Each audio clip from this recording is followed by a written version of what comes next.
Hello friends, welcome to southern food Tamil. இன்றைக்கி நம்ம southern food தமிழில் ரொம்ப டேஸ்டியான வாழைக்கருவாடு வறுவல் ரெசிபி தாங்க பார்க்க போகிறோம்.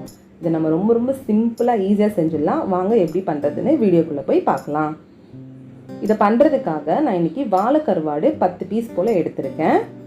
இதை முதல்ல நம்ம சுத்தம் பண்ணி எடுத்துக்க போகிறோம்.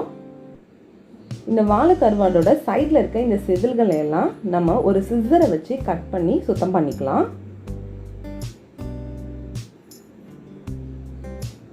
இப்போ பாருங்கள், நான் எல்லா பீசஸையும் கட் பண்ணிவிட்டு சுடு தண்ணியில் ஒரு 10 நிமிஷம் ஊற வச்சுருக்கேன்.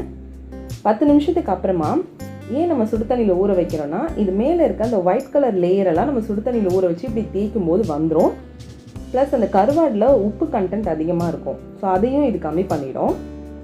பாருங்கள், இப்போ நல்லா வாஷ் பண்ணி எடுத்திருக்கேன். ஒரு 3லேருந்து 4 தண்ணி வரைக்கும் நல்லா வாஷ் பண்ணிக்கோங்க. இப்போ இதை மேரினேட் பண்ணுறதுக்காக 1 டீஸ்பூன் மிளகாய் தூள், 1/4 டீஸ்பூன் மஞ்சள் தூள், கூடவே ஒரு பிஞ்ச் அளவுக்கு சால்ட் சேர்த்துக்கோங்க. சால்ட் கொஞ்சம் இருக்கும் கருவாடில், ஸோ கொஞ்சமாக சால்ட் சேர்த்துக்கோங்க. இது எல்லாத்தையும் சேர்த்துட்டு நல்லா மிக்ஸ் பண்ணிக்கலாம். மிக்ஸ் பண்ணிவிட்டு ஒரு 15 நிமிஷம் போல் ஊற வச்சுக்கோங்க. நீங்கள் மிக்ஸ் பண்ணிவிட்டு உடனே கூட இதை ஃப்ரை பண்ணிக்கலாம். பட் ஊற வச்சிங்கன்னா டேஸ்ட் இன்னும் ரொம்ப நல்லாயிருக்கும். இப்போ நல்லா ஊறிடுச்சு. ஃப்ரை பண்ணுறதுக்காக ஒரு பேனில் 3 டேபிள் ஸ்பூன் எண்ணெய் சேர்த்துக்கலாம்.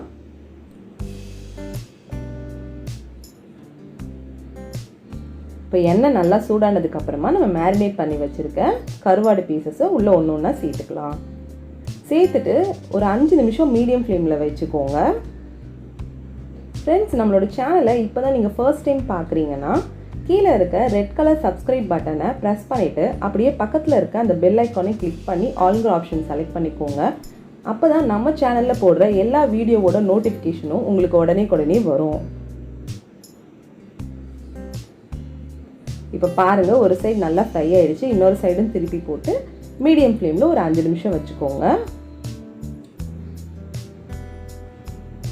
அவ்வளோதான், 2 சைடுமே கருவாடு நல்லா பொரிஞ்சு வந்துருச்சு. இப்போ நம்ம ஃப்ளேம் ஆஃப் பண்ணிக்கலாம். அவ்வளோதான் ஃப்ரெண்ட்ஸ், வாழைக்கருவாடு வறுவல் சூப்பராக ரெடி ஆகிடுச்சு. இதை நம்ம ரொம்ப சிம்பிளாக செஞ்சிடலாம். இதுக்கு ஆகிற டைம் அண்ட் இன்க்ரீடியன்ஸும் ரொம்ப கம்மி தான். கண்டிப்பாக இதை நீங்களும் உங்கள் வீட்டில் ட்ரை பண்ணி பார்த்துட்டு எப்படி இருந்ததுன்னு உங்களுடைய கருத்துக்களை கமெண்ட் பாக்ஸில் பதிவிடுங்க. இந்த வீடியோ உங்களுக்கு பிடிச்சிருந்ததுன்னா லைக் பண்ணுங்கள், நிறைய ஷேர் பண்ணுங்கள். மீண்டும் வேறு ஒரு ரெசிபியோடு உங்களை மீட் பண்ணுறேன். தேங்க்யூ.